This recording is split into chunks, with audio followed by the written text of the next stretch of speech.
Bismillah ar-Rahman ar-Rahim and Assalamu alaikum wa rahmatullahi wa barakatuh, everyone. So we're still in the pearls of the Prophet ﷺ. I believe this is the seventh class. So inshallah, just going over some of the things that we had talked about before. We talked about the Prophet ﷺ giving us keys on how we can stay connected to the da'wah itself, and told us that there were a number of keys that we have to focus on, we have to take in consideration.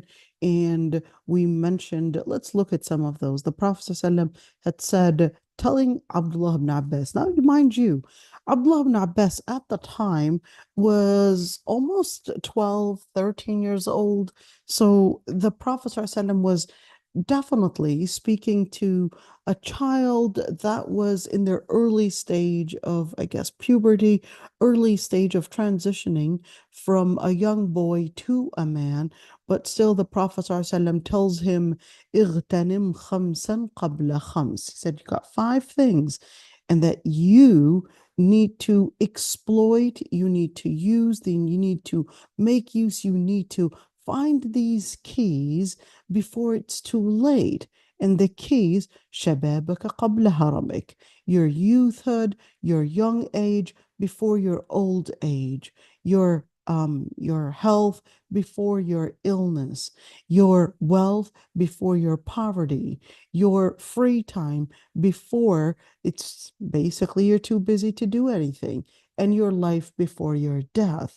Now, I want you to look at this one because the Prophet ﷺ is telling a young boy in order to give him, I guess, this idea that this is the key. Those are the most important things that are going to help you prosper, that are going to help you to success, that are going to help you to getting into whether we're speaking about your future in dunya or whether we're speaking about your future in akhirah, that those are the key things, that you would recognize that your youthhood is basically not to be for entertainment, but your youthhood is basically a time that would never come back, with all its different potentials that come with it, whether it's the potential for aspirations, or whether it's the potential to the energy, or whether it's the potential to be capable of doing things, because you would be at the epic of your strength,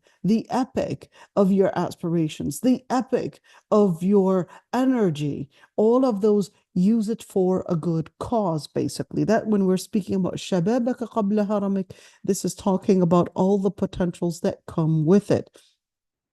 صحتك قبل سقمك, basically speaking about our own health, that there's going to come a time where you're not going to have the same health that you would have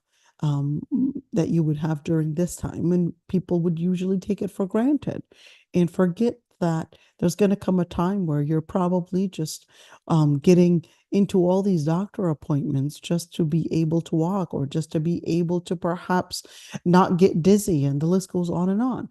غناءك قبل فقرك. And of course, if you've got the wealth, your wealth is not going to stay forever, and you want to make use that potential, that wealth potential, that you're using it for a good cause before you basically lose that potential. And فراغك قبل شغلك, certainly when you're young, you can see that صحتك غناءك فراغك and حياتك, that this is probably explaining what it means for الشباب and to make use of shabab. And some scholars, they said that no, this is giving, I guess, more details to different areas that would be considered something that is important to give at least the consideration for those potentials before it's too late. So whether we're speaking about, of course, al-faragh, or whether we're speaking about life itself. We also talked about the hadith, نعمتان مغبون فيهما كثير من الناس. There are two blessings that many are basically envied, and many, I guess, they're lucky to have, which is as-sihhat wal-faragh.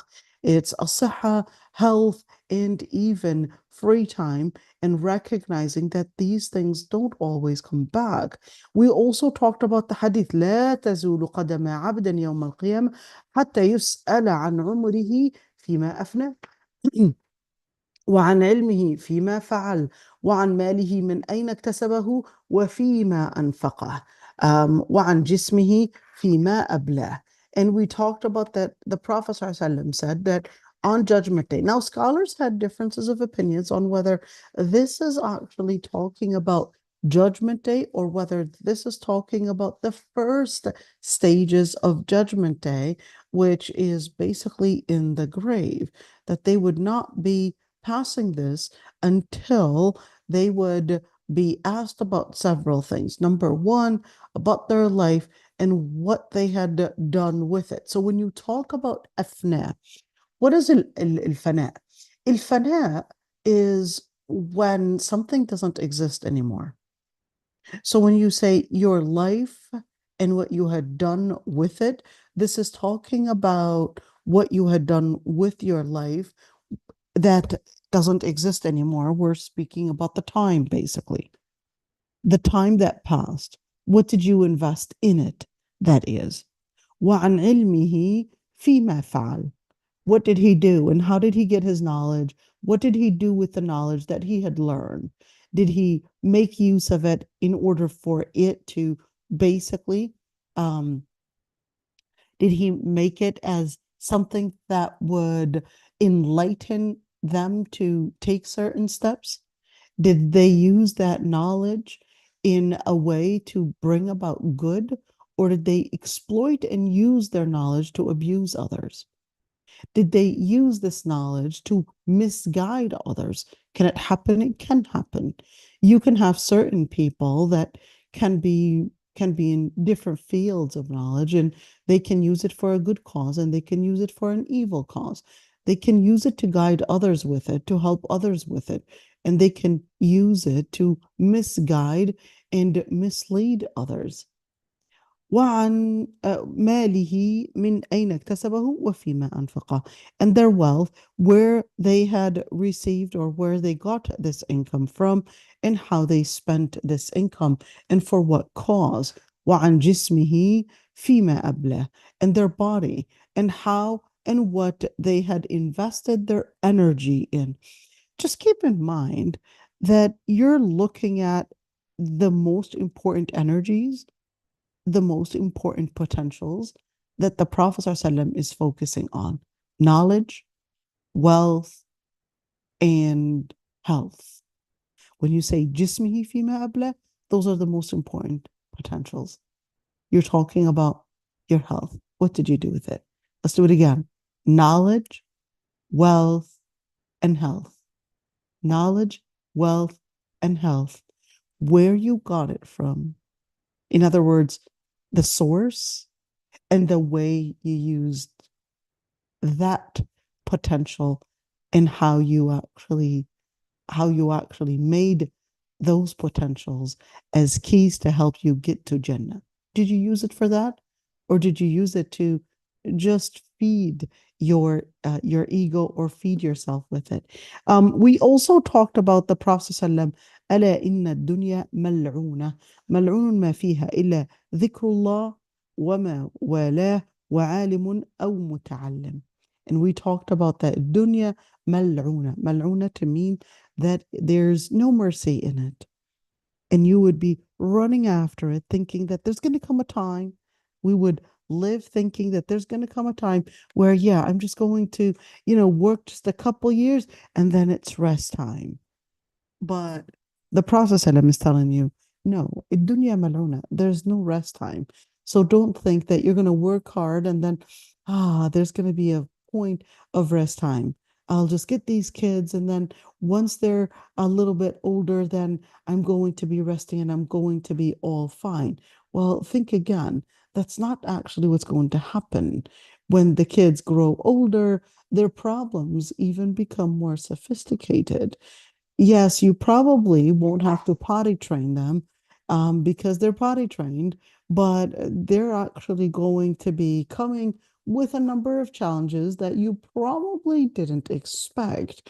That's why I would say, ladies, to be honest, the coming years are going to be years of fitna, especially on girls. Years of fitna, especially that when we're looking at our life today, it's all about feeding al-ana, all about feeding I, all about feeding your ego, all about feeding you being attractive, you being a person that is somehow centered around yourself, centered around people accepting you. And the social media is basically feeding just that. It's feeding that you're getting acceptance, you're getting enough followers, you're getting likes, you're getting subscribers, you're getting basically those that are supporting your ego. And of course, once al-ikhlas is gone, once sincerity is gone, then the person's focus to make this for the sake of Allah subhanahu wa ta'ala is going to be gone with it. Once the whole thing is all about getting the praise, and in a society that basically gives you money, this is unprecedented, by the way, in history, that you would get money for social acceptance. Literally, the more likes you get, the more subscribers, even if it was the stupidest and silliest thing that you're doing. And what happens? Hey, you'll be getting enough money to perhaps even be a person of, they're called influencers. They're called influencers. And just keep that in mind. It became like a time, and this is unprecedented, that to be an influencer is to be literally a person that is tefe, a person that is presenting really nothing, that is presenting stupidity, that is presenting really plain emptiness. This person is really presenting nothing. The التفاهة in English, the word for it is pikayun, but I know no one uses that word. So I'm just going to just use the common words that would basically mean التفاهة. We're in an age in the postmodern age where it's all about investing in what makes you of importance is when you don't present important things. We're living in the age of paradox. When you're presenting things that are not important, what makes you rich is when you present things that are of no value. What makes you an influencer is when you basically present things that don't really matter to influence people's lives. No, it's all about living in paradox of nothingness. It's all about living emptiness. It's all about living with no destination, no purpose. We're living in an age like never before, the age of postmodernism, where it considers that the more no purpose you present, the more of an influencer you are. It's all about you making purposeless material, purposeless products, purposeless substances, because that's what is going to make you a person of purpose when you're purposeless. And subhanAllah, that's why the Prophet ﷺ would tell us, ألا إن الدنيا ملعونة ملعون ما فيها. This dunya is basically merciless. There's no mercy in it. Keeps going. And especially during our time of fitna, you're going to find yourself that you're running after uh, the young generation, specifically the young generation, because in school they're actually being told by their peers that what makes you a person of purpose is when you have no purpose. What makes you funny is when you start basically making jokes that the funniest jokes are going to be when you're making jokes against the religion, when you're making jokes against those that present matter, values. When you start making jokes on them, the teachers, then you're basically funny. And that's why the Prophet, ﷺ, if you remember the hadith that we did, was it in this class? Forgot. The hadith that we did, the Prophet ﷺ basically said, ليس منا من لا يرحم صغيرنا كبيرنا. ومن or من لا يوقر, sorry, or يجل صغيرنا كبيرنا. The Prophet ﷺ said, it's not from us, or he's not from us, the person that does not respect, when the young does not respect the old, or ولا يرحم كبيرنا صغيرنا, and when the old does not give mercy to the young ones, and when they would not give للعالم حقه, and they would not give the scholar their value and the position that they deserve. What happens? Well, other people are given this honor, they're given this position, and therefore the person that has the knowledge is disregarded. Why? Because they're giving it to someone else.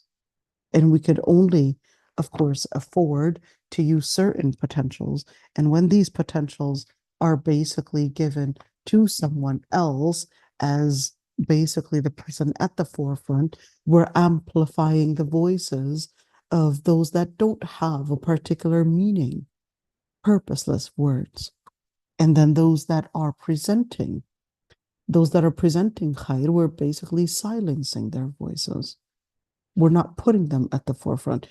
It's quite sad, by the way, to see that even Islamic organizations, without naming any names, even Islamic organizations, when they want to choose their figures, when they want to choose their I guess the people that they want to amplify perhaps their voices, they don't necessarily choose for ilm.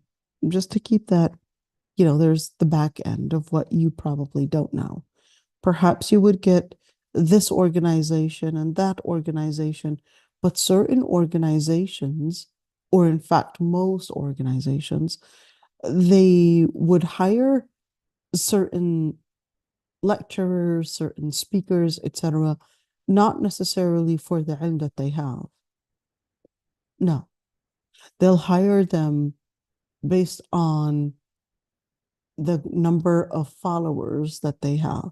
In other words, and I asked, without naming names, I asked one famous organization why they had certain figures as part of their faculty or their teachers, even though that person is actually, or these 1, 2, 3, 4 people, they're actually not qualified.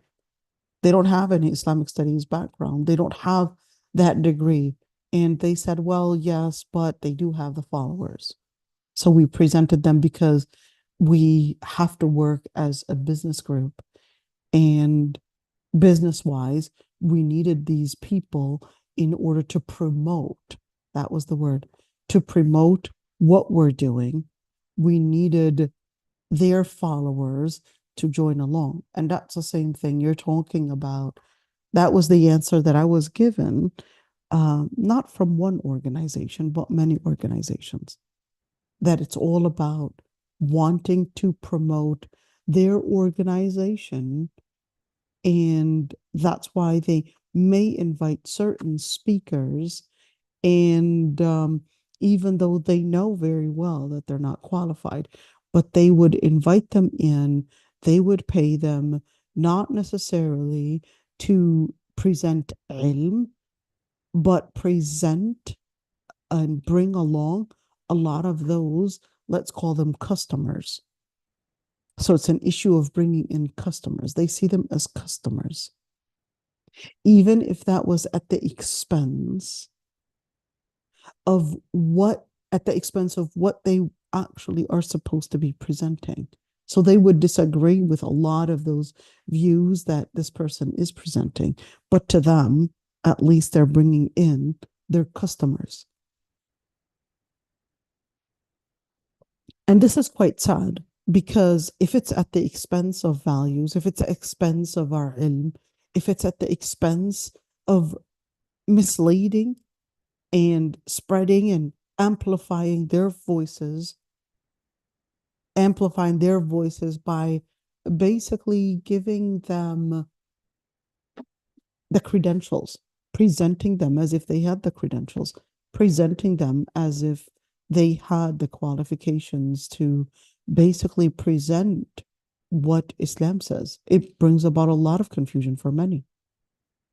But we just have to, I guess, be aware what is going on out there, and just recognize. I'm not here trying to somehow, I guess, dismantle. I'm not a person that wants to dismantle organizations, Islamic organizations that also have some good in them.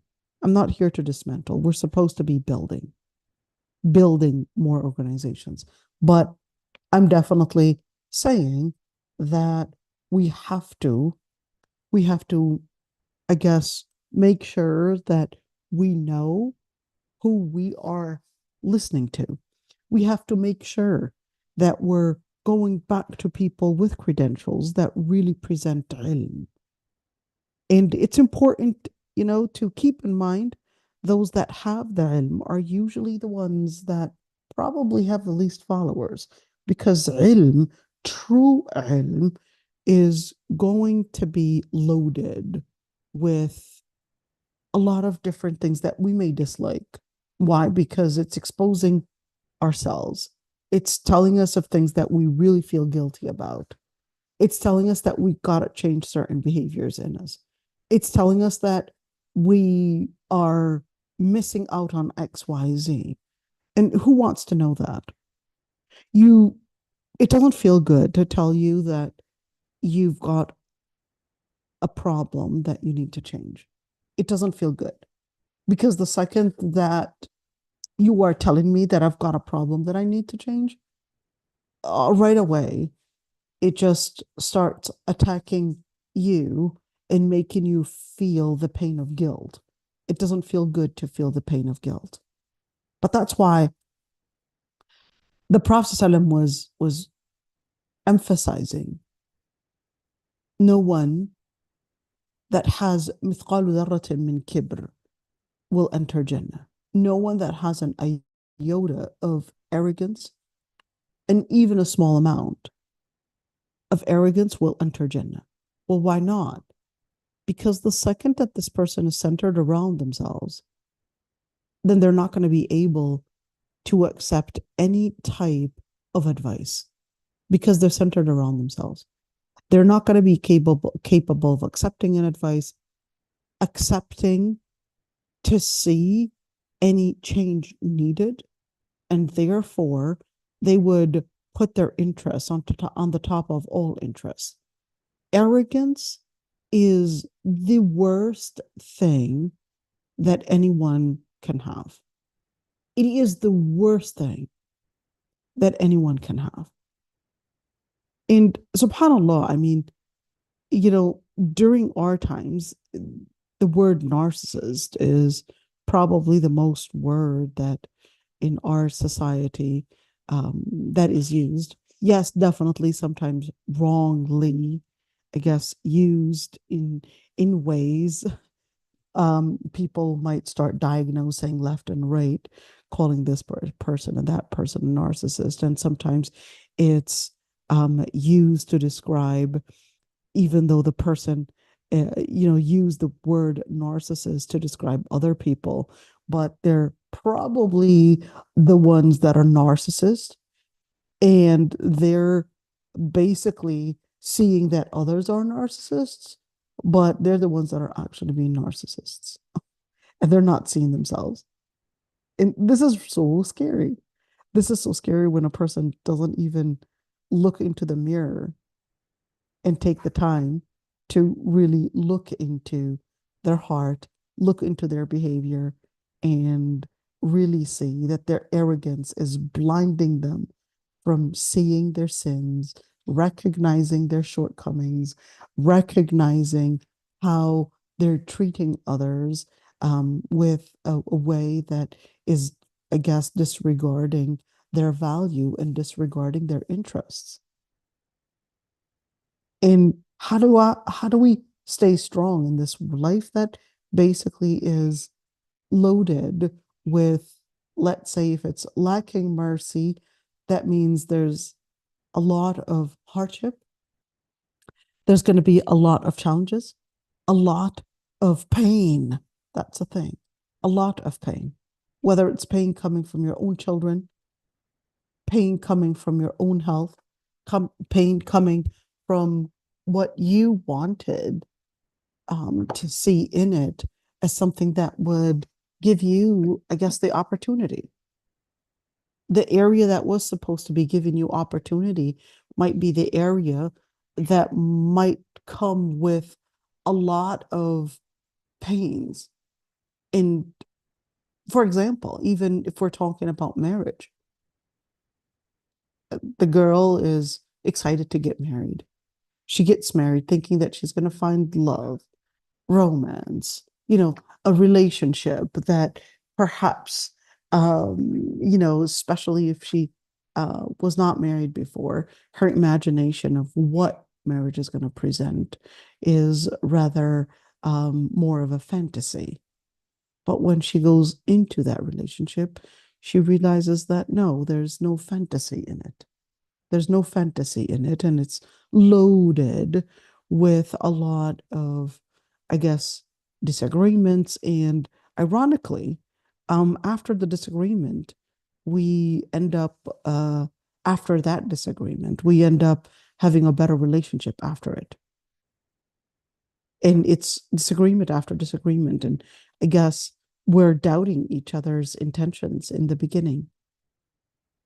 But it's quite sad that the younger generation lost patience, lost patience in waiting for the reward. They're rushing the reward, wanting to get, just like in this dunya, you do this, you get that. Boom, boom, boom. Just wanting to rush the reward. And what happens with wanting to rush the reward, they would expect that, okay, well, I cleaned the house. I was expecting him to give me a smile. I was expecting him to give me this. I was wanting this. And it doesn't actually go like that. It needs a lot of compromise, and you don't necessarily get the reward right away. In fact, even the reward of a lot of good things that you would do in this dunya, the reward doesn't happen instantly. The reward happens in the akhirah and not in this dunya. The reward happens in the akhirah and not in this dunya.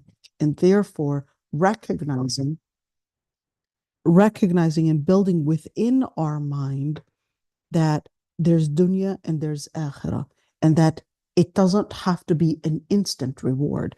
Instant gratification is what this lifestyle of, I guess, the computers and electronics and gadgets, it's basically building our brains that it's an instant gratification, an instant reward. And therefore, they're always waiting for that, even in this, I guess, life, whether it's marriage, whether it's the relationship, it's supposed to be all built on that I'm supposed to be getting a reward right away. I'm supposed to be getting an instant gratification. I did this, therefore you need to pay this. And sometimes, with different things, whether you look at the whole lifestyle, that instant gratification, everything is can be done with a click of a button. You've got an app, and in that app, you can get everything all done. we're reducing the amount of energy invested in everything. And that is wiring our brain that if something is expected to happen, it must happen right away. We lost patience. That patience is what was making us willing to wait and hold on and invest for longer periods of time. And right now, what we're seeing is that less investment, less energy put in, and expecting a big reward for it. You studied, let's say, half an hour or 1 hour. I'm expecting a certain reward that is this big, even though before all of those gadgets, we basically had no option but to invest for hours and hours. I mean, 10 hours, 12 hours of studying, all of those hours spent in studying, and we didn't see that we got this type of a reward right away. It could have been at the end of the year. It could have been maybe after, who knows, 24, maybe 30 years of studying that this person become a doctor. After 30 years of studying, many long hours of studying. But we're seeing the younger generation right now that even the amount of studying, no, we're just going to go on ChatGPT and let it give the answers. Don't have time to invest in thinking. Let's just go on AI and let it determine the answers. And even when you look at memorization, for example, the spelling bee, at the time, during those times, of course, the children were putting in hours and hours of trying to remember the spelling bee and remember how to spell a word or etc. and basically make it as a mental thing. And right now we could see that the children don't have the capacity to even write simple sentences. And we're seeing that the education level is actually going back and not moving forward. So it's not just within the area of social dynamic. We're also seeing on the education. Where and why did that happen? We're seeing certainly a number of different factors, whether it's the wrong parenting in giving instant gratification, or the society giving instant gratification, no challenges, reducing the amount of the amount of challenges and reducing the necessary patience that is needed. And what happens is that in the long run, that the price is going to be the price is going to be at the expense of what? At the expense of a certain potential on the inside, which is the ability to have patience, the ability to compromise, the ability to accept the challenge and wait for the time when Allah subhanahu wa ta'ala would decide when your reward is going to be. And it could be not even in this dunya. It could be your reward is probably delayed till akhirah. You don't necessarily have to get it in this dunya. And this is key. Because Allah subhanahu wa ta'ala doesn't give you all the rewards in dunya. So to think I waited and I made the dua and I didn't get the answer yet. I did it for 3 years, 5 years, 6 years, whatever. Well, you could not even have the dua answered even in this dunya. And keep that one in mind. So how do we stay strong and not fall in this, let's call it the merciless dunya? The Prophet ﷺ tells us, well, dhikrullah wa ma walah wa alimun aw muta'allim. What actually helps you stay strong and maintain that power to be able to face all of those merciless things in this dunya is dhikrullah. It's basically taking and spending the time to do dhikr. What does dhikr do? Well, dhikr, it vibrates from your mouth, a word of mouth, and then it radiates into your heart. Number two, dhikrullah. And of course, certainly, yes, repetition is also involved within making the change. What does it do? It redirects and reorients your vision from you looking at one thing to looking at something else.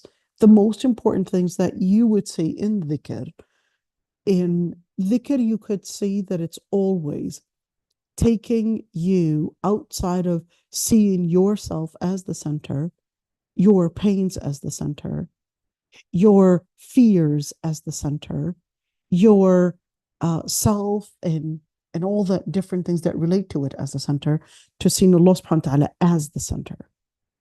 So if you're looking at perhaps worried about your rizq, you're asking Allah subhanahu wa ta'ala to give you, you're worried about your poverty, you're asking Allah subhanahu wa ta'ala to give you rizq, ya razaq. What are you doing? You're shifting yourself from seeing and looking at the struggles to seeing the hopes, to seeing the security through Allah subhanahu wa ta'ala. And this is extremely important. وَمَا وَلَا, and certainly all the different things that relate to dhikr, whether we're speaking about reading Quran or وَعَالِمٌ أو مُتَعَلِّمٌ, or a scholar, and relating to those that basically have the foundation. Why knowledge? I mean, why that focus on knowledge? Why not perhaps something else? So when we're speaking about knowledge, it basically has the potential to redirect how you see and what you relate with the world around you. But it's not, how do we relate with scholars? Well, you want to keep in mind, the second that a scholar says that they're a scholar, you would know that they had lost their scholarship, to be honest. The second that they say that they're scholars. Because the more you learn, it's supposed to be that the more you know, you don't know. The more you realize that there are فوق كل ذي علم عليم, that beyond every single scholar, that there is another scholar that Allah subhanahu wa ta'ala had blessed with vision, insight, practicing what they had learned, and probably had the potential to even deliver that to the masses and make a change that is far beyond their time. Now that's a true scholar.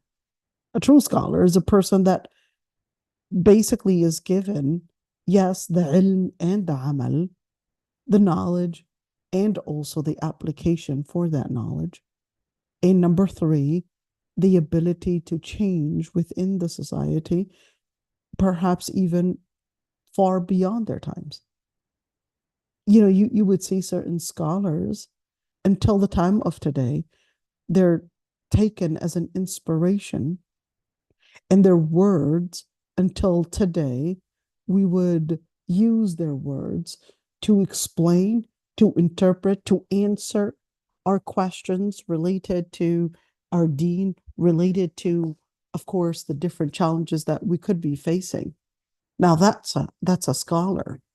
Their influence extends and goes farther than our times. Their influence extends into giving more and more solutions to the different problems that people are facing, even beyond their times. And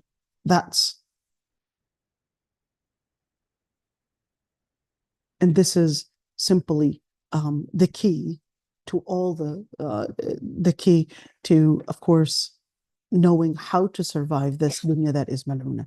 And we talked about Imam al-Maqdisi, we talked about We talked about those areas, but we also talked about, well, how to maintain our identity in this life.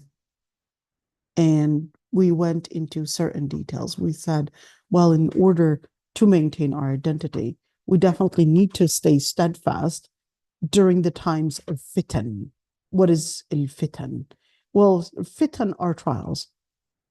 What trials? The trials are the different things that would affect our deen, affect our health, affect our mental health, affect our wealth, and affect our chastity and family, and affect our wealth and property.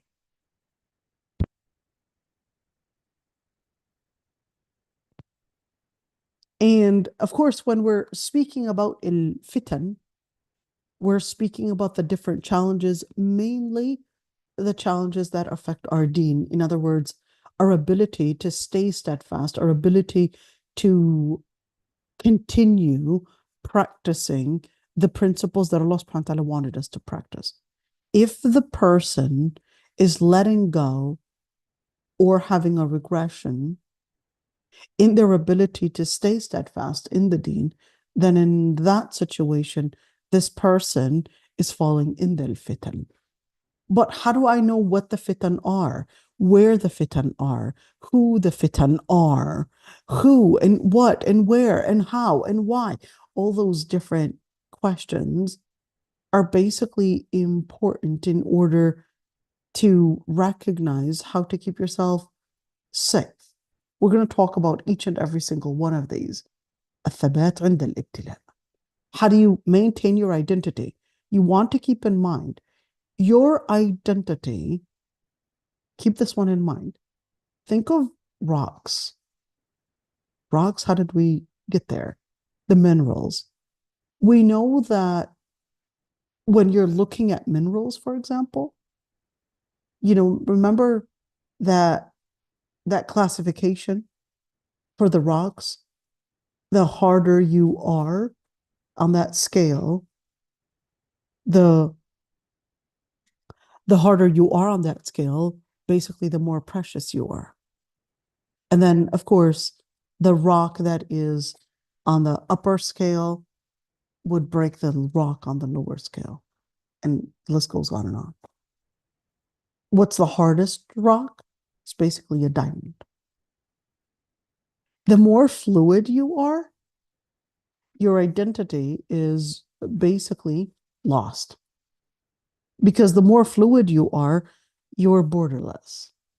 That's why when you look at gases, they're just everywhere. They don't have a border. When you look at liquids, they would basically start expanding. They don't have a certain border. But solids, the more solid you are, and certainly you're talking about a diamond, that's going to be going basically the slowest, even in connecting with other material. But gases, you look at the chart in chemistry, the gases, of course, the more active it is, the faster it explodes. That's where you look at the timetable, not the timetable, but you look at the elements for the chemistry, and you see the more active it is, it loses its ions faster, and then therefore it becomes an explosive thing. It's basically radioactive material, radioactive element. And that's the same thing. Even when you study human beings, the more that you are willing, well, first, the more fluid you are, the more gassy you are. We're talking about where you don't have a border. Then in that situation, you basically start losing your identity. So what does it mean to make a Muslim identity? Well, first, you really have to be centered around your deen. Allahu Akbar.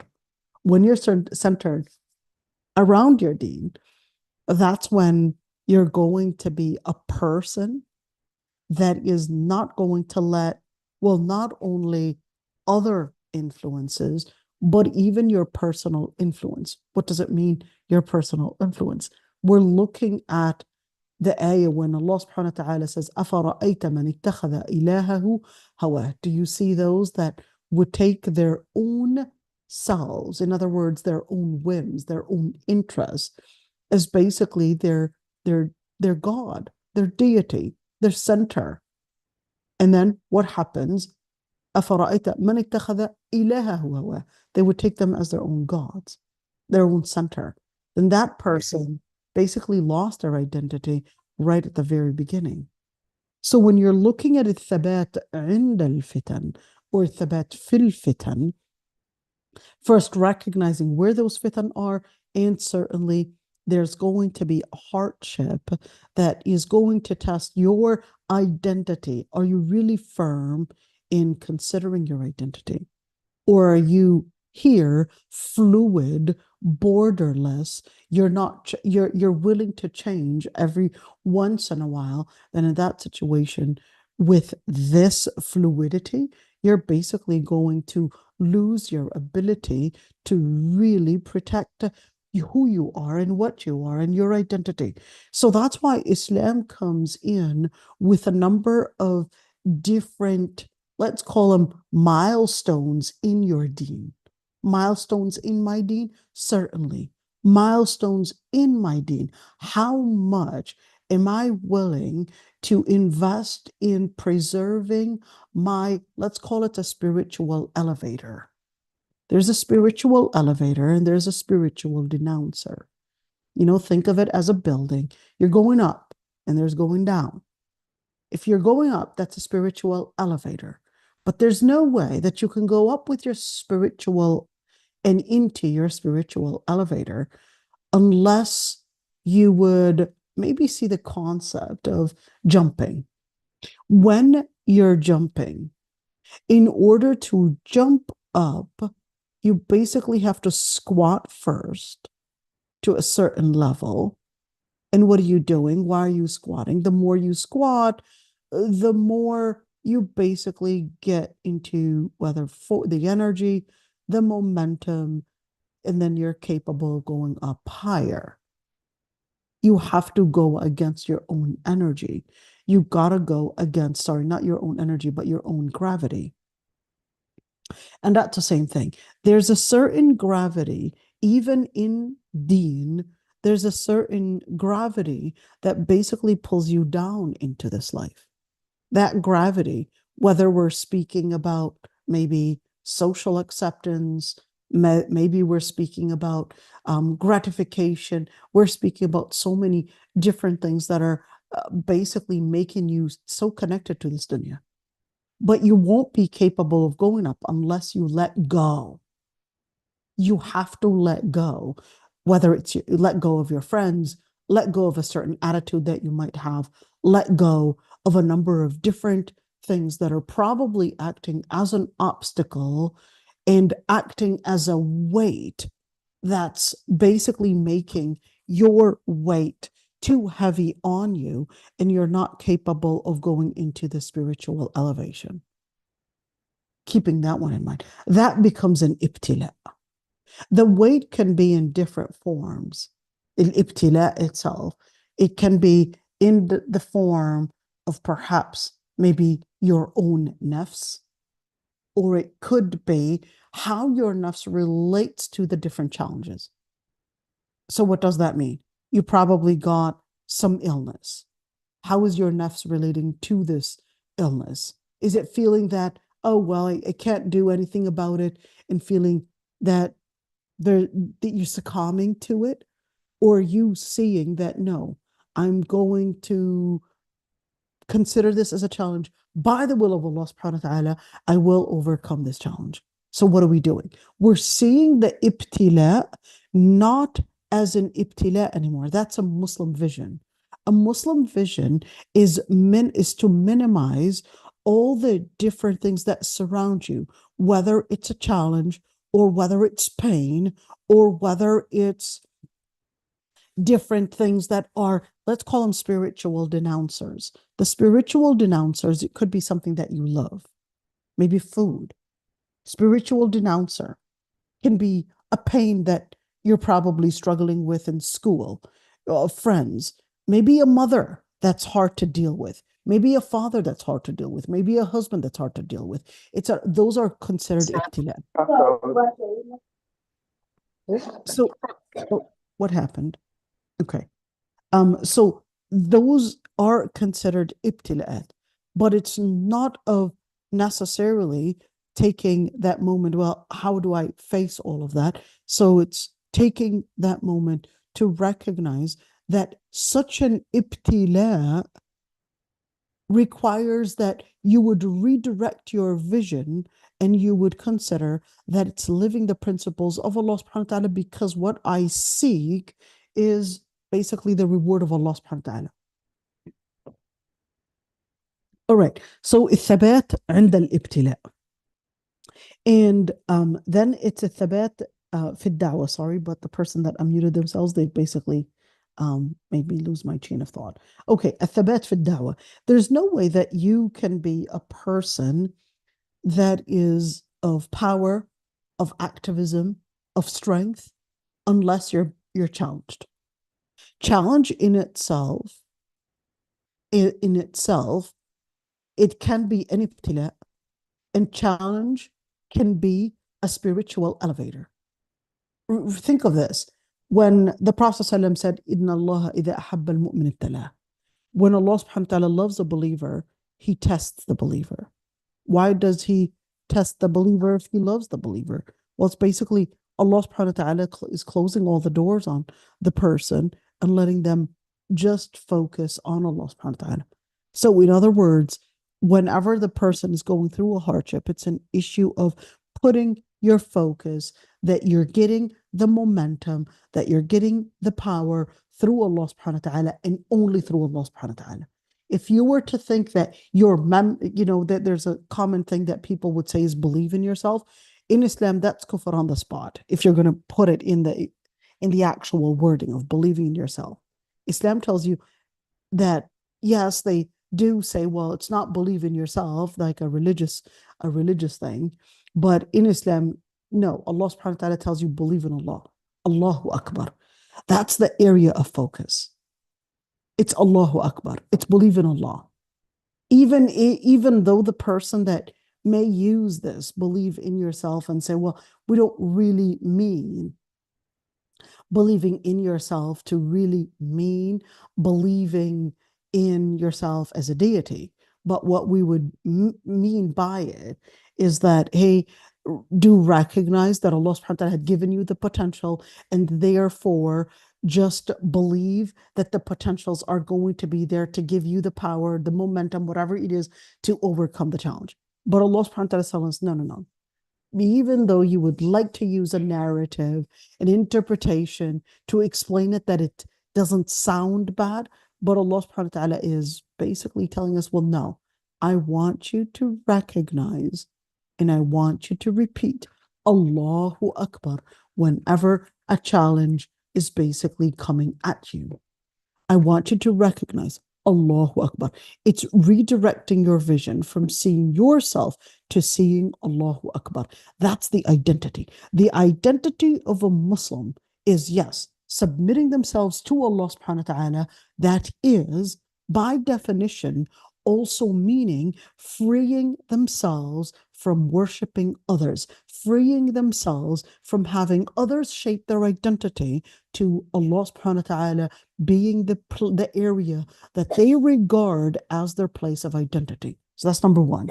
Number two, Allah, the whole motto, and of course the whole, I guess, summary, the dhikr, the most important dhikr that a Muslim does is basically Allahu Akbar, in order to relate them to that Allah subhanahu wa ta'ala is the area that they should strive in. It's that Allah subhanahu wa ta'ala is the area that they would get the power from. And that Allah subhanahu wa ta'ala is the area that is supposed to be their purpose and not this dunya. That's the identity of a Muslim. The whole idea of basically Islam is all about submitting yourself to Allah subhanahu wa ta'ala. That is freeing yourself from having, of course, your submission, your consideration, or at least whatever it is shaping your identity, to making it that it's exclusive to Allah subhanahu wa ta'ala, that it's exclusive to basically wanting the gratification, the praise, the rida, the content, basically through Allah subhanahu wa ta'ala. But how do we do that? Well, that's ithabat fi da'wah. There's no way that you can be a person of identity unless you are active within your identity. And this is extremely important, because if you're not active within your identity, then you're a product of somebody else's activism. And this is extremely important. It's not enough to just be Muslim, but you have to work as a person that is promoting, that is active in helping people realize, in helping people learn, in helping people relate to the area, the center of your own identity. You think of this. If someone has probably an identity, they would always, at least in the US, for example, and well, not only in the US, but I'll give an example. In the US, you would see they'll have probably, I don't know, a pin that resembles their identity. Maybe their walls, they're hanging some things on their walls or in their bedroom, or probably on their phones, the case of their phone. All of these different areas are basically wanting to resemble their identity. And from that, you are capable of seeing what kind of a center this person is living in. If this person's center is other than Allah subhanahu wa ta'ala, then you're going to see that this person is confusing themselves about what they are and who they are. And this is one key problem in our generation, where we would see somebody perhaps wanting to support Palestine.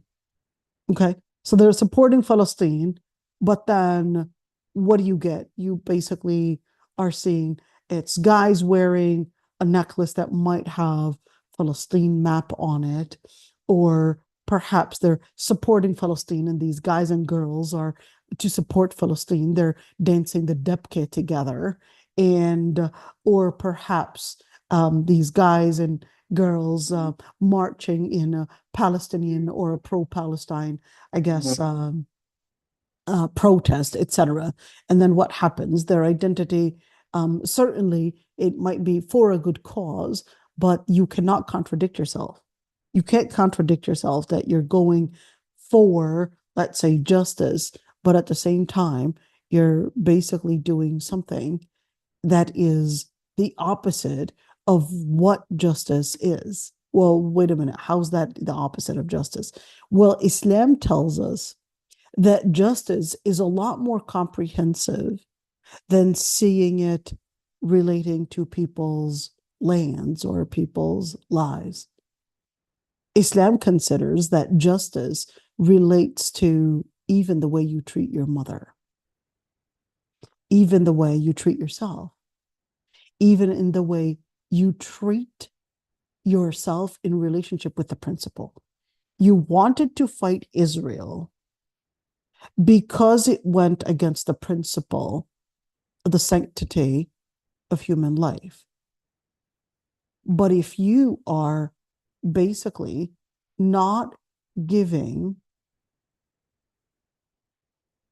what your life, the purpose that preceded your existence, that you were created for, and you're not giving it the right, then in that situation you're committing injustice. What does that mean?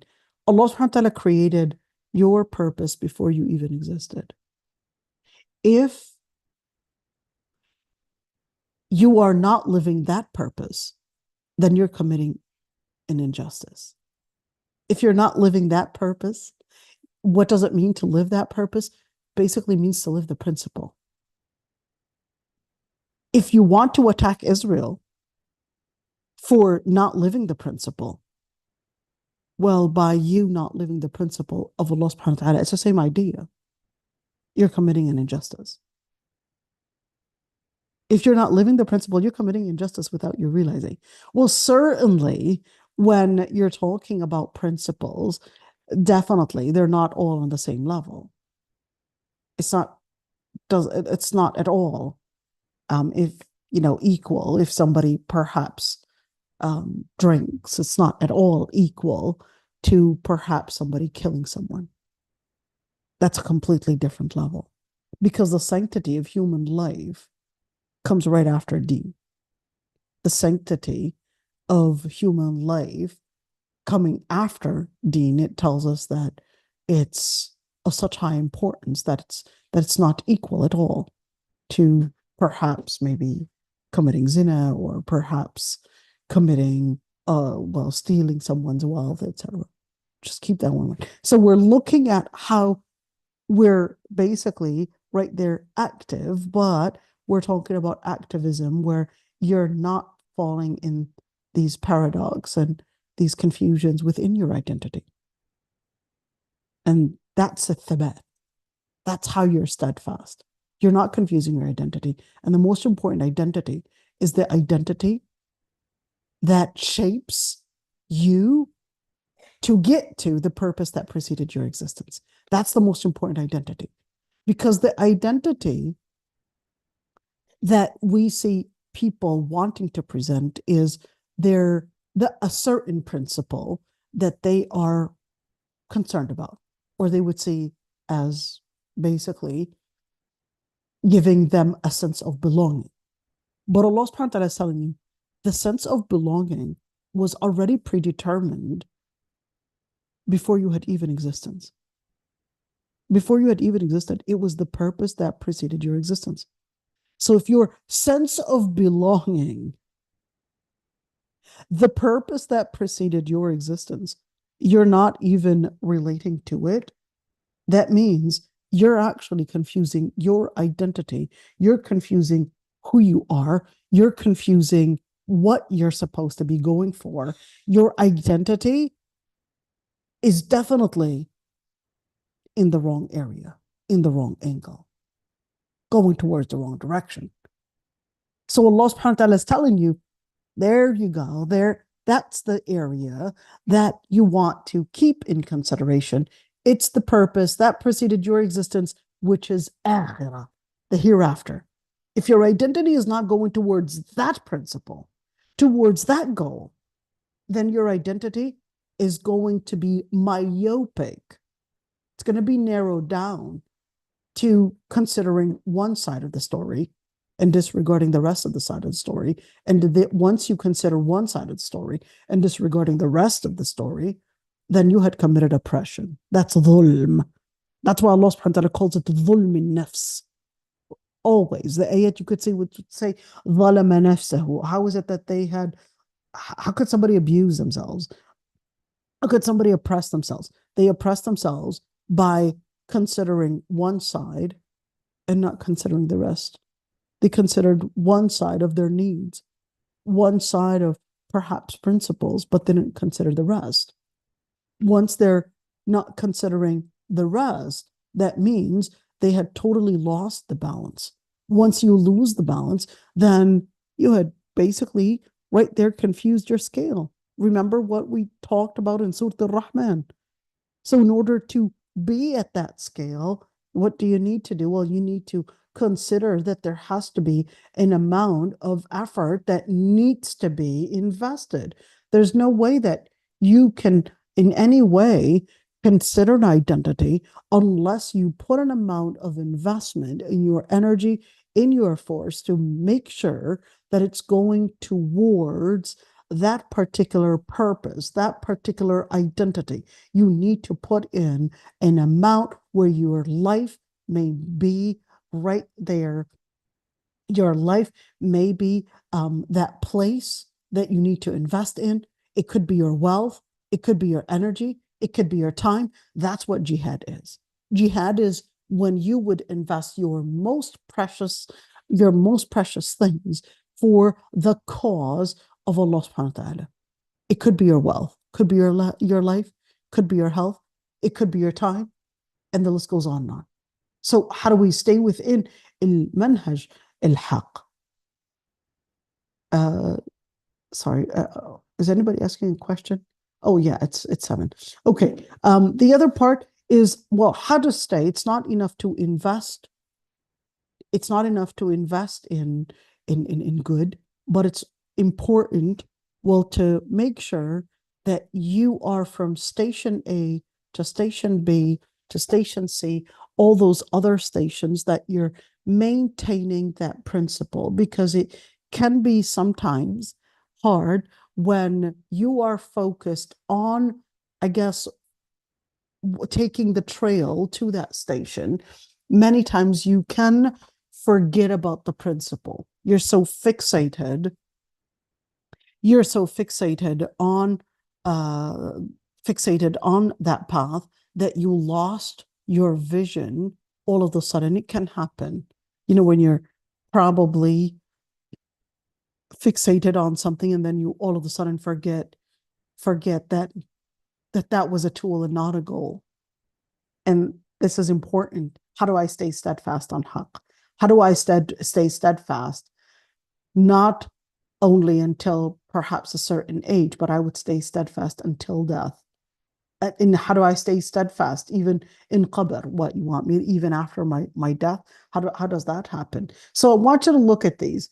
Thabat, being steadfast in trials, being steadfast during tribulations, being steadfast in basically being active to the Lord Almighty, and for that cause, being steadfast in jihad whenever you're basically faced with challenges, being steadfast on the path of truth, and being basically a person of activism. We did talk. So kind of what you were saying is forgetting the whole reason why you're doing it, right? Oh, absolutely. Okay. And that could actually be forgotten within a split of a second, and then you're all of a sudden you completely lost focus into, well, do you know why you're doing all of this? Don't expect that things are going to be easy.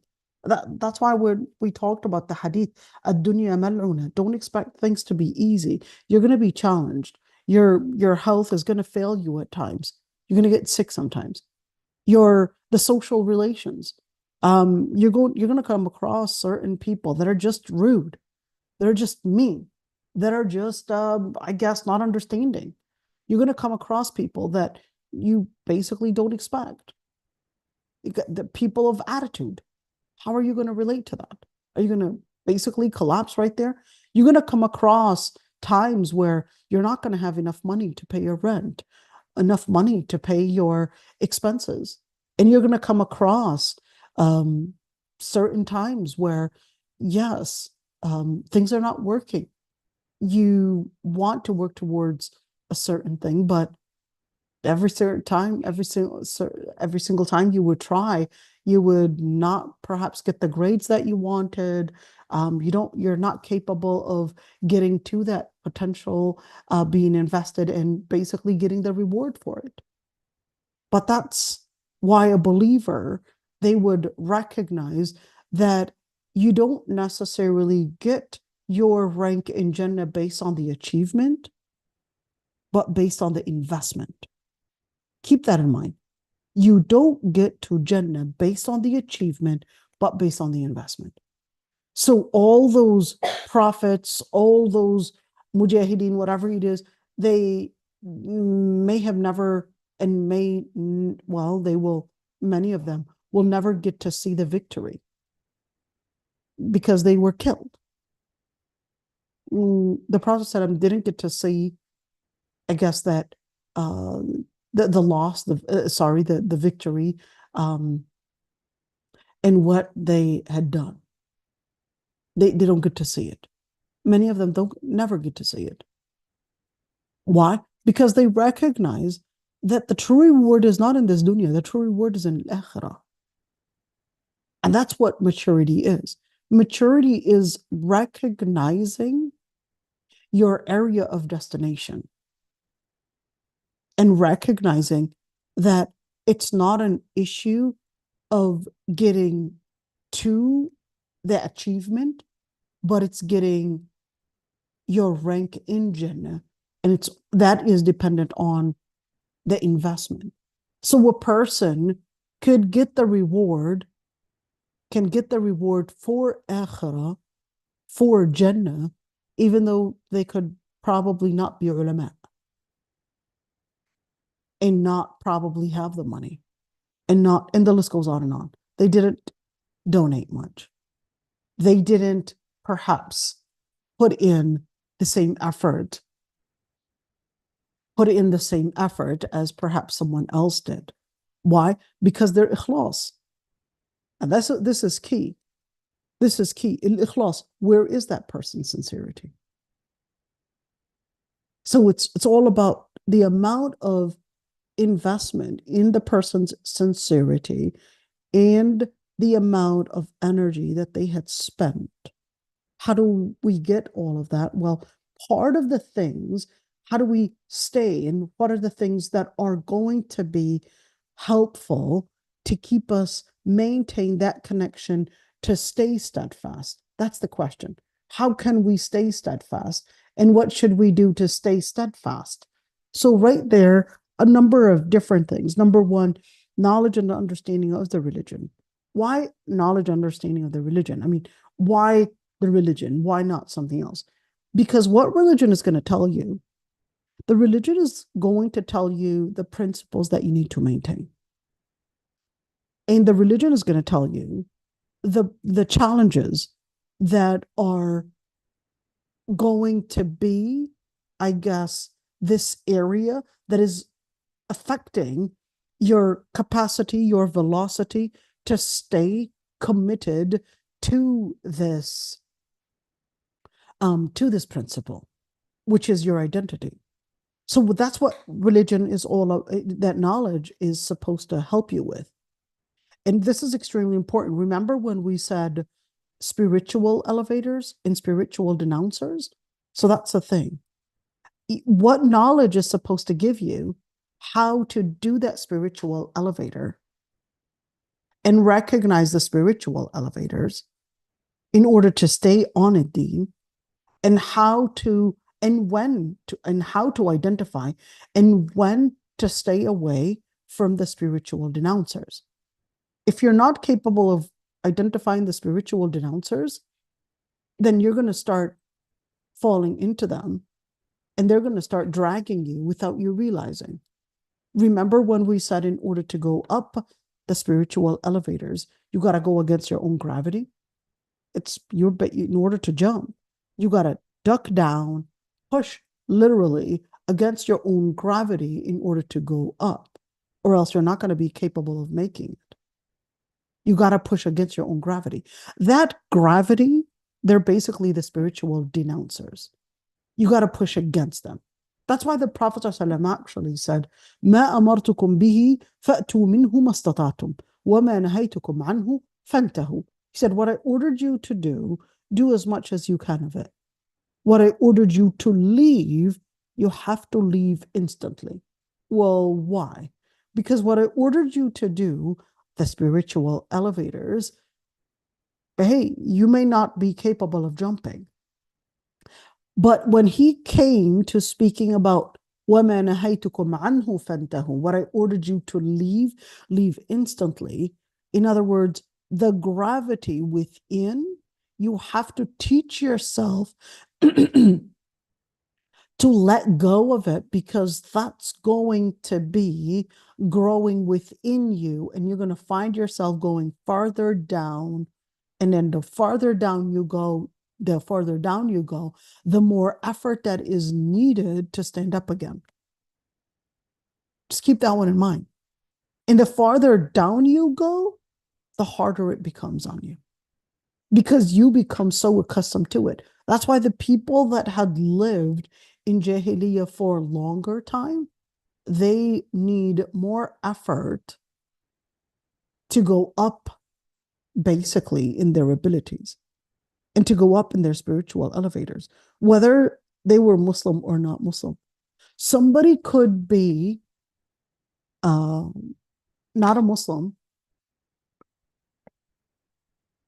but let's call them religious non-Muslims, because they probably lived a lifestyle that was a lifestyle of commitment, maybe a monk, let's say it that way, a lifestyle of commitment, a lifestyle of principle to a certain degree, etc.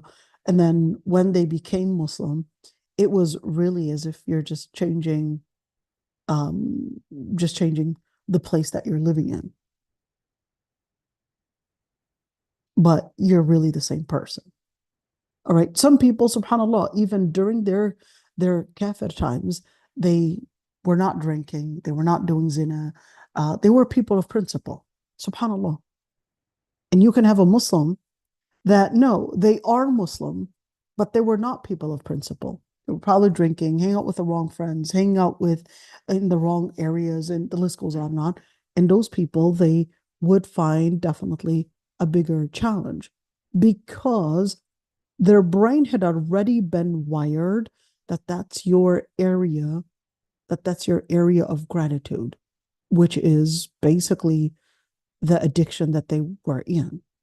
Their brain is already wired. Now, they're actually supposed to be unwiring what their brain already wired, thinking of it as a factual thing. That your area to basically get, I guess, that dopamine is perhaps in drinking or perhaps in doing certain things. All right. So what you're doing, you're then battling yourself and what you had wired your brain with. So for those particular people, of course, in order to get up the spiritual elevators, they definitely have to put in a lot of investment, and it's not going to be easy. Think of the man that killed 100 people. The man that killed 100 people, he was, I guess, so accustomed, so used to, I guess, every single time he would get angry, the easiest way to him to solve the problem is basically end the life of that person. That's it. And then you're done. That was to him. That's how his brain wired it, to the point that when he went to that monk that told him that, hey, there's no way that you can get repentance accepted, how did he respond? Right away. Oh, he didn't like the response. So boom, right there, slit his throat right there. His brain was so wired into this killing, this way, he considered it as that's the best solution. Whenever you get angry, the best solution is basically to kill. And of course, looking at that, Allah subhanahu wa ta'ala teaches us that no, what you really need to invest in is learning how to control your anger. What you really need to invest in is learning how to go up the spiritual elevators and recognizing that the human life is basically in place of high sanctity, not only just having some sanctuary, but no, if it's about actually the highest level of sanctity. And therefore recognizing how to live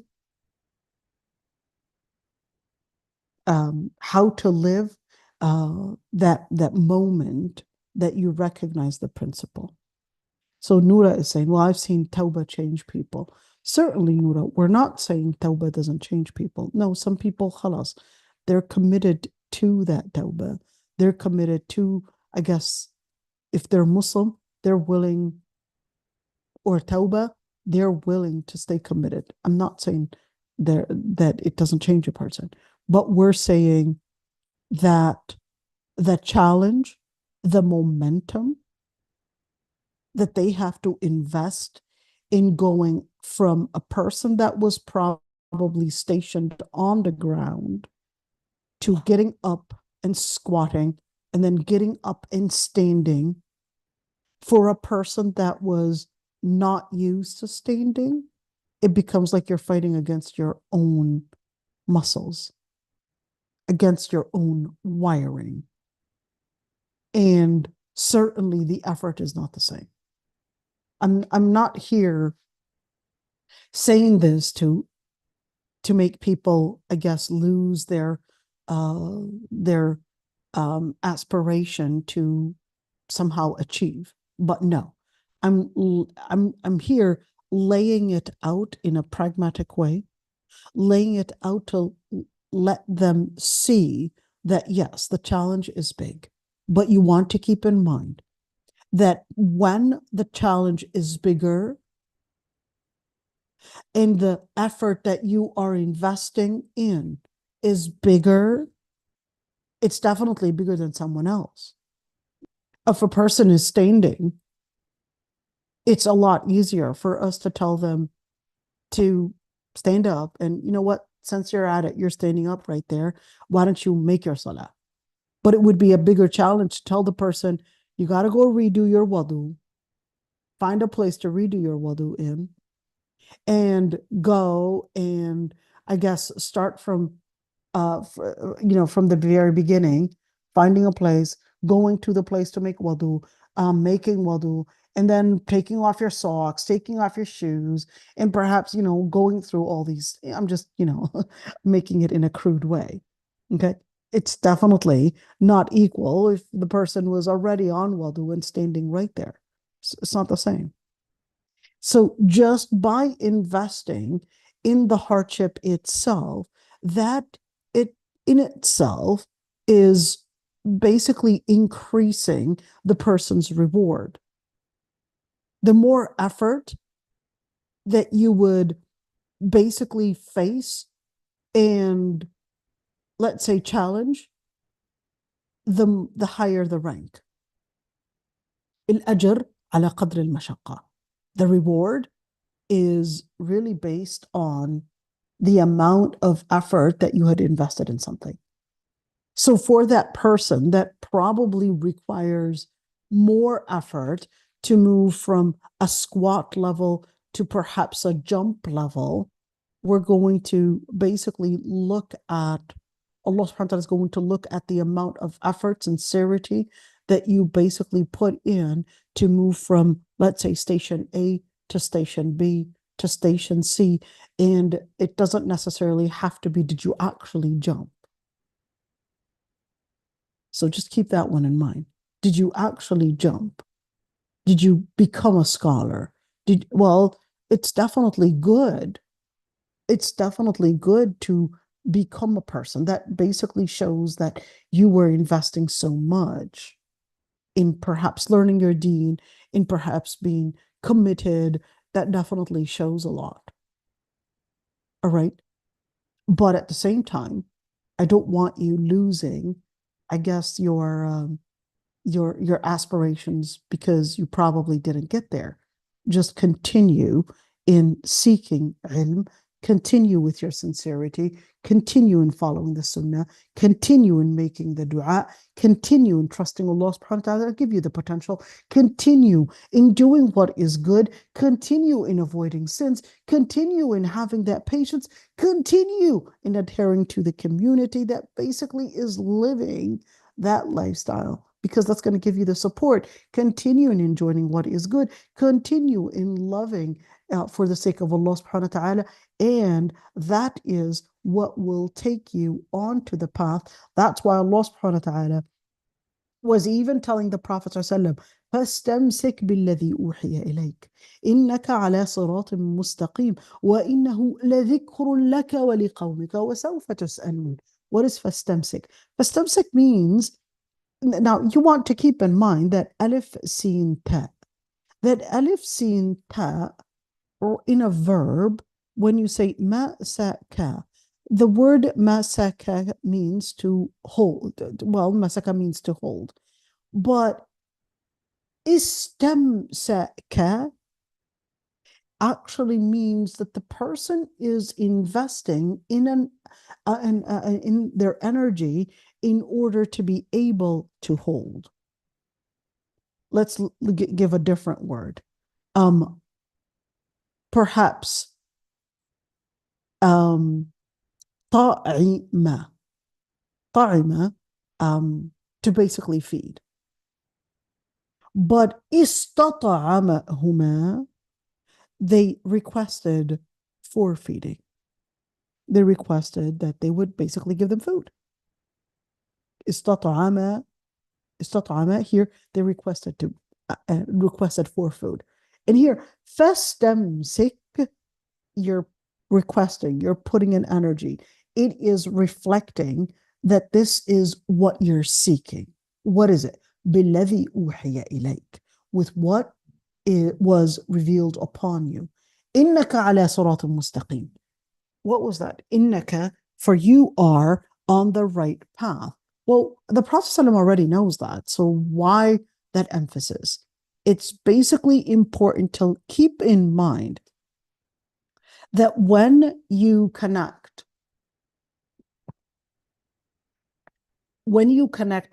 to your identity, you got to be proud of your identity. You got to be proud that you're Muslim.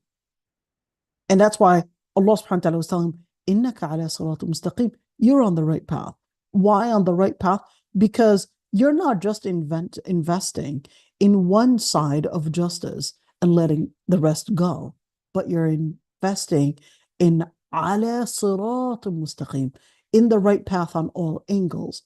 وَإِنَّهُ لَذِكْرٌ لَكَ وَلِقَوْمِكَ وَسَوْفَ تُسْأَلُونَ. For it's a reminder for you and for your people, and you'll be asked about it. I want you to just look into that one. Maybe I can get my little pen right there and kind of, just draw a couple things on that. I hope it allows me. Where to go? Take me down. Okay, here we go. Just a couple things right there. That's, right there. Fastamsik. So here's that alif sin ta right there. What is that supposed to mean? Well, that's basically supposed to tell us that we're supposed to consider that we're requesting this. We're supposed to consider that's what I'm seeking. What am I seeking? I'm seeking to basically stay committed to the actual revelation that was revealed onto the Prophet ﷺ.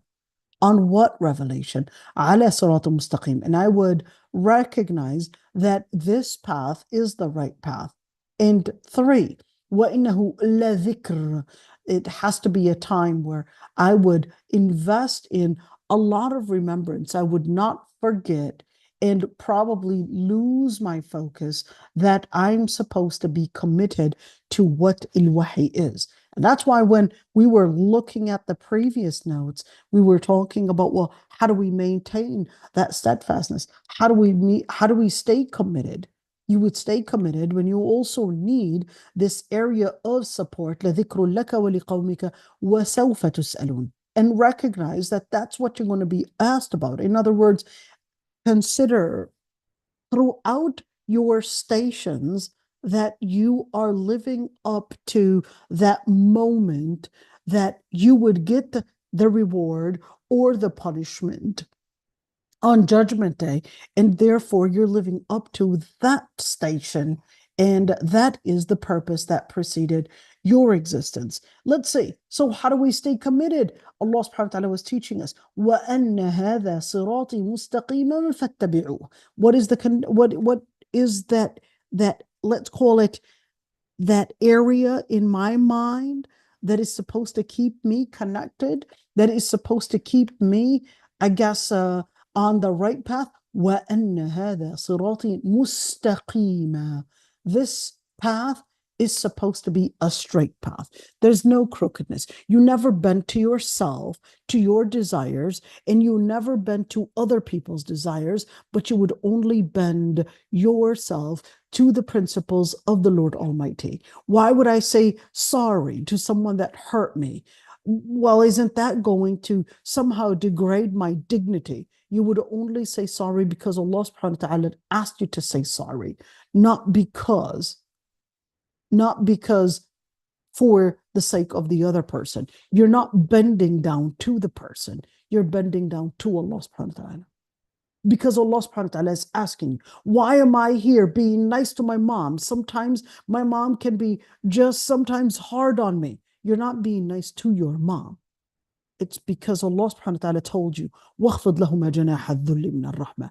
You're basically submitting yourself to Allah subhanahu wa ta'ala because He's the one that told you, وَخْفِضْ لَهُمَا. He's the one that told you, I want you to lower yourself with mercy to your parents. من الذل, I want you to live a type of humility. But she's really being hard on me. She would come to me and start telling me different things, and it's becoming, sometimes I could feel it in my throat that I want to just scream out loud and just say enough. But Allah subhanahu wa ta'ala is telling you, you got to be careful. وَلَا تَقُلْ لَهُمَا أُفٍّ وَلَا تَنْهَرْهُمَا. You cannot get that path. Why? Because I'm not telling you to bend down to your parents. I'm telling you to bend down to your Lord Almighty. Not even an uff should go out and should be uttered from you. وَلَا تَنْهَرْهُمَا. And never use any word that might degrade your parent. But they're doing it wrong. They're just confusing their... Well, you want to keep in mind, you're not there to parent your parent. You only have one option, which is, Ya abati, to speak, just like Prophet Ibrahim alayhi salam, speak in kind words. You can't parent your parent? Yes, you cannot parent your parent, because you would then be confusing the statuses. Your parent will always see you as their baby. They will always see you as their baby, as their place of, they're the ones that are educating you. They're never going to accept it from you that you're parenting them whatsoever. Never going to accept it. No matter who they are, whether they're Muslim or not Muslim, they're not going to see you as their parent, simple as that. But they will see that, they will see maybe through a kind word, through, I guess, a way when there's a principle, akhlaq in it. They will see through that, and they're willing to take your kind words as areas that would probably soften their hearts. But at the end is that the reason why you're living the principle is not for the sake of those people, but you're living it for the sake of Allah subhanahu wa ta'ala. So that's why we would basically live the principle of Allah subhanahu wa ta'ala, not for the sake of people. We're willing to give up even our own ego for the sake of Allah subhanahu wa ta'ala. Our own ego, yes, our own ego for the sake of Allah subhanahu wa ta'ala. And in the end, you would basically, what is it? Well, وَأَنَّ هَذَا صِرَاطِي مُسْتَقِيمًا فَاتَّبِعُوهُ. This is the path of the straight path of the Lord Almighty. So how do I relate to it? فَاتَّبِعُوهُ. What is the... I want you to look at this one. So the word فَاتَّبِعُوهُ has a shadda on it. What does that mean? A shadda actually has a number of different indications. The shadda can indicate a gradual change, can also indicate some form of a repetition. A shadda can also indicate the process of something, basically gradual process of something. It might take time, etc. All right, and it can also mean you're taking it in a consistent manner. Okay. Now, I want you to look at that one. So when you're looking at fattabi'u, Allah subhanahu wa ta'ala is basically telling you, well, you got to follow that path. You got to be consistent in it. And you also have to take that moment and be determined to follow the path of Allah subhanahu wa ta'ala. وَلَا تَتَّبِعُوا. And do not follow the different paths. فَتَفَرَّقَ بِكُمْ عَنْ سَبِيلِهِ. Because what that would lead to is that it would take you off the straight path. There's only one path to Allah subhanahu wa ta'ala. And that's the path that He had determined is the path to success.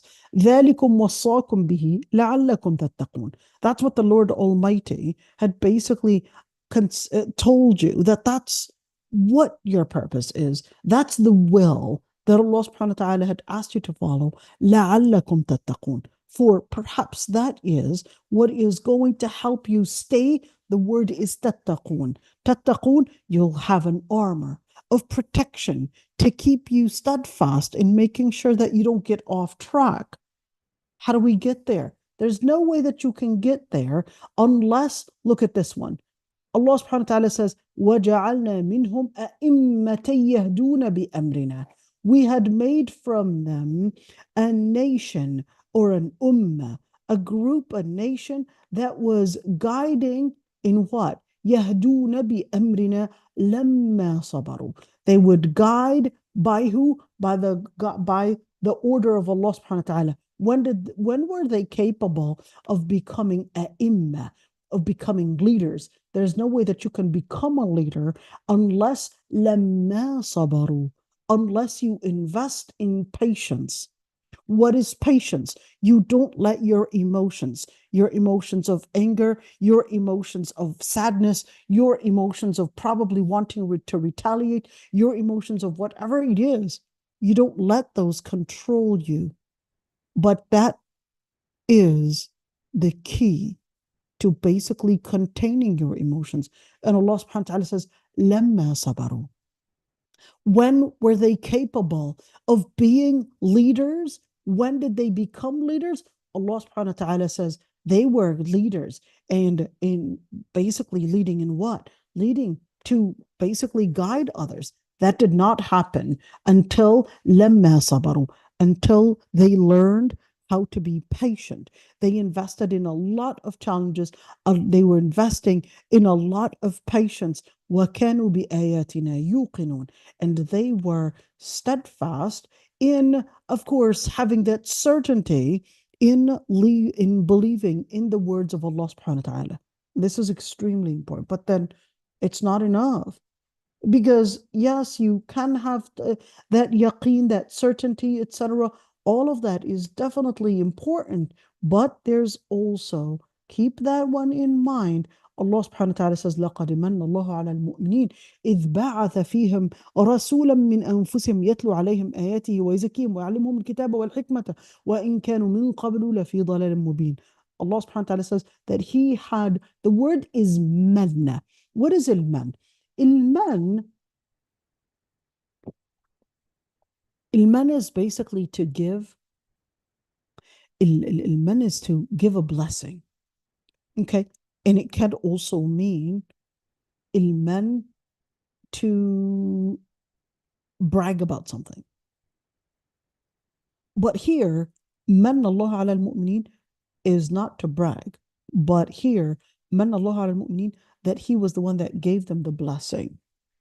So how does brag actually come from the same word? You see, when you give somebody, I guess, a service, you give them a blessing. Many times, if it's a human being, of course, what would you do? You would basically feel that these people owe it to you. And that's where people, whenever you would give them a service, whenever you would basically be there for them or give them any service, many times people can brag about it and consider that, hey, you owe it to me. I did this for you. Then you have to. The only one that deserves that you would turn to, and Allah subhanahu wa ta'ala is the only one that basically has the right to say, well, I gave you these things, but then you worship Allah subhanahu wa ta'ala not necessarily because He had given you these things. You worship Allah subhanahu wa ta'ala because of azamatillah, because of the glory of the Lord Almighty. Along with it, definitely, to also shukr al-ni'mah. أَفَلَا أَكُونُ عَبْدًا شَكُورًا, the Prophet ﷺ said. Should I not be a thankful servant to Allah subhanahu wa ta'ala? But the most important service, or the most important ni'mah, blessing that Allah subhanahu wa ta'ala is letting us know of here, إِذْ بَعَثَ فِيهِمْ رَسُولًا مِّنْ أَنفُسِهِمْ. When He had sent a prophet from amongst themselves, what was He doing?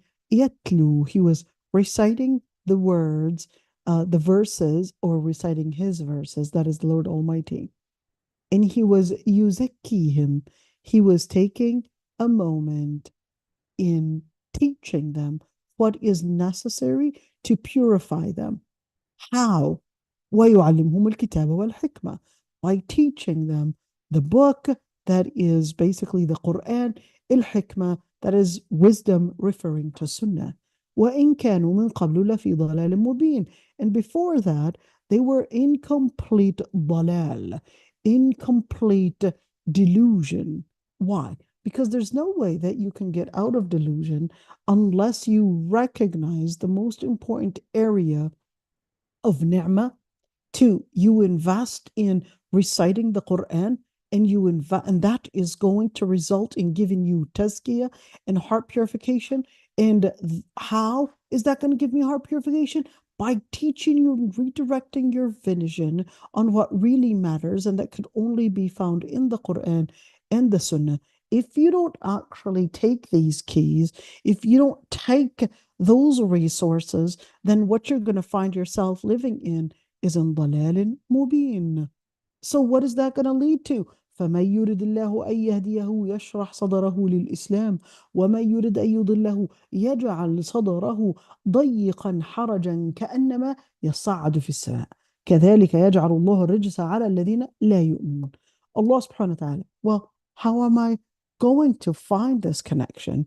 I don't see it clicking. Allah subhanahu wa ta'ala says, whoever wants to find that guidance and basically their hearts open to guidance, well, it's basically you. What do you want? If you want Allah subhanahu wa ta'ala to give you guidance, well, that's what you need to invest in. And that's why we're seeing people, thinking that, well, I'm waiting for Allah subhanahu wa ta'ala to guide me. Now, if you want guidance, the path is there, but you just have to decide to take the path. The path is there. The hidayah was already sent. The hidayah, the guidance, the road to solving your problems, they were already sent. They were already revealed. There's no change. But you just have to recognize that it's you. What do you want to do? If you want to find a path of guidance, you have to decide to choose that path. And whoever وَمَا يُرِدْ أَن يُضِلَّهُ يَجْعَلْ صَدْرَهُ ضَيِّقًا حَرَجًا كَأَنَّمَا يَصَّعَّدُ فِي السَّمَاءِ. And for those people that basically choose dalal, delusion, their hearts would feel that they were so blocked on them, so closed on them, that كَأَنَّمَا يَصَّعَّدُ فِي السَّمَاءِ, as if they're going up in space. They can't even breathe. Even when they would get into trying to pray, they're feeling like this is so hard on me. This is such a burden. I can't do this. وَكَذَلِكَ يَجْعَلُ اللَّهُ الرِّجْسَ عَلَى الَّذِينَ لَا يُؤْمِنُونَ. If the person is not used to the light, is not used to finding guidance, they're going to feel that it's closing up into their hearts. They're going to feel that this is so hard for them to maintain. So what should I do? That's why Allah subhanahu wa ta'ala was giving us those key in order for us to recognize that in order to find a good place to help you stay steadfast, you need to find those good, I guess, role models in Sunnat Rasul, in al-Khulafa al-Mahdiyin, in connecting to that and staying steadfast as much as you can, and beware and be careful from all those different areas that might seem appealing by giving it a different narrative. And that's basically the bid'ah. We did talk about that, but just keep that one in mind, and I guess we'll give this hadith that would be the final one. The Prophet ﷺ said, إِنَّ مِن وَرَائِكُمْ أَيَّامُ الصَّبْرِ الصبر فيه مثل قبض على الجمر للعامل فيهم مثل أجر 50 رجلا يعملون مثل عمله. قيل يا رسول الله أجر 50 منهم؟ قال أجر 50 منكم. Want to look at this one. There will be days that would come where it's requiring and needing lots of patience, and where the patience is as hard as a person holding onto a burning coal. The person that basically acts upon that would get the reward of 50 people doing in that, working in that investment. So they said they would get the reward of 50 from them. He said, no, 50 from you. I want you to put that in perspective. That the Prophet ﷺ is telling us that the amount of fitna is going to be so massive during our times. And in fact, the coming days, there is a hadith where the Prophet ﷺ said that every single year that passes, the year before it is even better than the year that had passed. In other words, the fitna that is coming in the future, the following year, is going to be worse than last year. Many times the children may be confused. It was like, how was it during your times? And we would say, well, this is what we used to do. And right now we're seeing videos basically, making fun of the parents, thinking like, oh, they would picture it like they're going over mountains and just passing all these areas just to get to school, and thinking that, oh, it's basically something to make fun of. It's so exaggerated. Sometimes we don't really have the words to explain to them that the amount of luxury, the amount of taraf that they're living in is basically taking away from their ability to be in patience, their ability to invest in recognizing that more energy is needed in order to get to your milestone. Got a long way to get to that milestone. And subhanAllah, certainly the ages that we're right now getting, the younger generation, we're seeing an increase in mental health issues, even in the younger generation. We're seeing an increase in addiction, an increase in crime rate, an increase, and the list goes on, an increase in the younger generation. What happened? When we don't get the training on how to maintain sabr, this is the cost. This is going to be the cost. The cost is our deen. The cost is our mental health. The cost and the price is going to be in our family, and the list goes on. And without us realizing, we'll basically lose it all, and we'll lose our own identity. Now, this is extremely important to keep in mind. So, inshallah, we'll basically continue with all those ahadith. I want you to just kind of get an idea of what we're really trying to do. We basically wanted to get into, hold on, let me just make sure that we have, I guess, this one right there. So here we go. This is where we're at. Okay. This is where we're at. And inshallah, the whole idea is really to get us, well, how do we stay steadfast? How do we maintain our identity? So we're going to go over these things, and we're also, these areas that we were just talking about, those are the areas that these ahadith, the coming ahadith, are tackling. The coming ahadith are tackling how we can maintain those areas, how we can maintain our deen, how we can maintain our identity, and how to basically grow stronger in that area. And what are the things that we're going to be hearing the Prophet ﷺ basically telling us in regards to maintaining our deen. And certainly we're going to, inshallah, I'm so excited.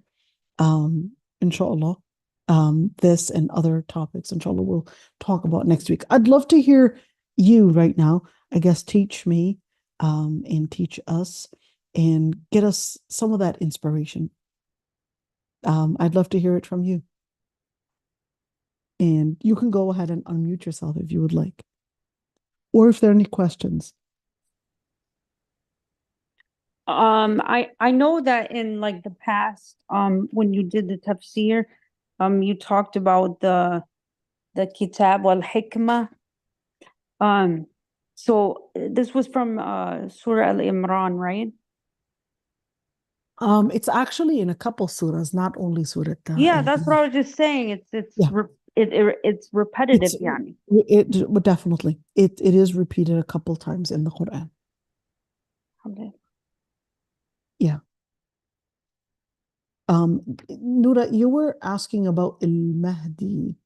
I didn't really Yeah. understand Oh, how okay, that was. okay. You know how well, from what I've learned, the Mahdi, he wasn't like a really religious, and then I mean, I don't know if what I've heard is authentic, You but know, we don't actually have a lot of information about al-Mahdi that he wouldn't be religious and then he would become religious and all of okay, that. so okay, We so that's don't really know that. We don't really know that. okay. Some of those things are mentioned. You know, one thing I would like to say is that oftentimes people would think of al-Mahdi as if it's just like a all of a sudden, you know, there's this flashlight that basically just, you know, solves our problems and it's basically a miraculous change that basically happens and then that basically brings the solution to all the problems. I would say that this is more of a very immature, I would say, an immature understanding of um how salvation, how change can happen. Change doesn't happen with just an instant like that. You know, even when you look at Prophet Musa alayhi salam, Allah subhanahu wa ta'ala takes us into the story of Prophet Musa alayhi salam, how his mother was struggling, how he was thrown into the sea, and how, of course, you know, he was living in the Pharaoh's palace and all of these things. So it was basically taking us into realizing that there was so much effort, there were so many challenges that Prophet Musa alayhi salam, his mother, his family, everybody was taking it one step after another. So to think of al-Mahdi or to think that solutions basically come in an instant and solve our matters, I would say is very immature. That's why you would see a No, lot I of just people. meant like they had No, said no, I the understand. I yeah. understand. I'm Oh, just okay. trying to get to Okay, one sorry, point. sorry. Um, Even with, I would say, Islamic activism, you would see, for example, Hizb ut-Tahrir, I would say immaturely thinking that, oh, we just have to get the Khilafah. Okay, well, what are you doing to invest in the Khilafah? In this immature imagination that if we just get the Khilafah and everything will be solved. Okay, how are you going to get the Khilafah? What are you doing towards that? And even if we get the Khilafah, did we think that just by having the Khilafah, our problems are going to be solved? The answer is no. Even during the time of Khilafah,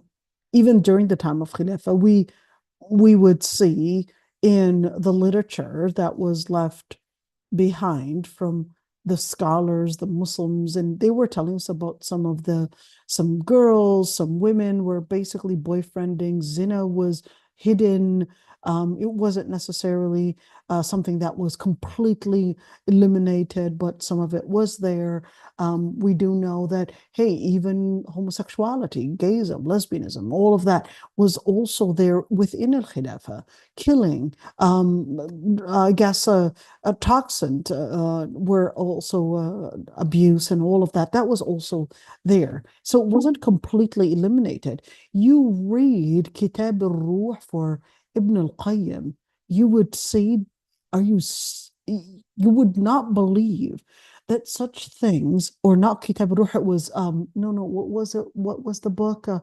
So I believe it was غض البصر. I don't know what book that was that I was reading. It was so hard for me to believe that that's what existed within the Muslim community. Al-Ishq, Kitab al-Ishq.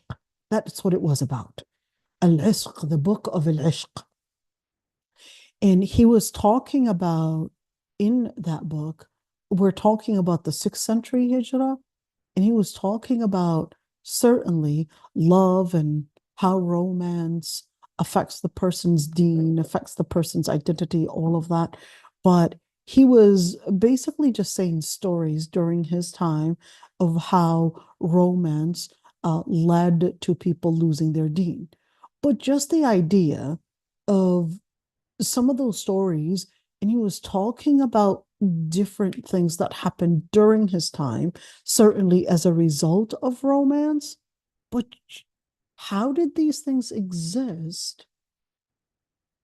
Whether it's killing because of wanting to be in a romantic relationship or committing zina, or the list goes on and on. And you're seeing stories that were mentioned. How is that? How would you would not think of a Muslim khilafah or a Muslim country that has a government that is overlooking people's principles, that's eliminating all the different things that are harming people's deen, but they still manage to lose their deen. Just keep that one in mind. So don't expect, if we would have a Muslim khilafah or even al-Mahdi, that's basically going to eliminate and take away all the challenges and all the fitan. It doesn't actually happen like that. You basically have to consider and recognize that al-Mahdi or change doesn't happen with an instant. There has to be a lot of investment from the society itself to make the change.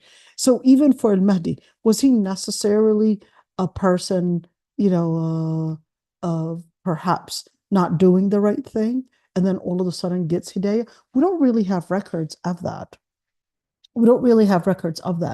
How does he basically come? What, does he, is he like involved in some kind of a political activism, and then all of a sudden, brings people into guidance? And, I guess that what really happened, what will happen, what will be the change, how would his life be like, all of that. It doesn't happen with an instant, but there are a number of different stations that are going to happen in his life. And we just have to work towards making that change within the society, and not necessarily wait for an instant miraculous change to happen. Because even during the prophet's times, it wasn't an instant change. Even during the time of the Prophet ﷺ, Allah subhanahu wa ta'ala could have just sent the Prophet ﷺ an instant change, and here you go, everything's all set. But no, the Prophet ﷺ himself, he was born, his father died, his mother, his grandfather dies, his uncle dies, all these different stations of hardship. And you want to keep that one in mind. Stations of hardship, challenges, whatever challenges your patience is getting you stronger, not weaker. Keep that one in mind. Whatever challenges your weakness gets you stronger, not weaker. Remember the ayah. وَجَعَلْنَا مِنْهُمْ أَئِمَّةً يَهْدُونَ بِأَمْرِنَا لَمَّا صَبَرُوا. He had made them a'imma, leaders, to guide in Allah subhanahu wa ta'ala, or for Allah subhanahu wa ta'ala's cause. When he said لَمَّا صَبَرُوا, when they were patient. There's no way that you can be a leader if you're just living to, I guess, a milestone that it's supposed to be easy. Every single challenge that you would overcome, it just gets you stronger for another challenge. And that following challenge, it basically gets you stronger and stronger and stronger. But you have to pass every single milestone in order to basically get up that ladder and be amongst the salihin. There's no way. أحسب الناس أن يتركوا أن يقولوا آمنا وهم لا يفتنون. Did people think, Allah subhanahu wa ta'ala says, did people think that they were going to claim that they and say that they were believers when they were not challenged? There's no way. You're going to be challenged in your faith. You're going to be challenged. It's an issue of, are you going to succumb to the challenge, or are you going to put in some sabr in order to maintain the principle? If there's any other question or even comment, I'd be happy to listen.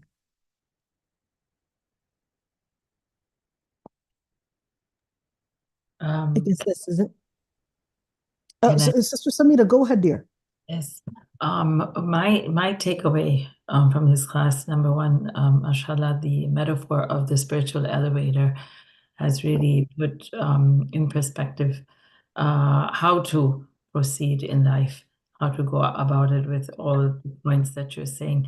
And number two, intentions and sabr, I think are what have been highlighted for me as being essential in climbing this spiritual elevator. The intention. Absolutely.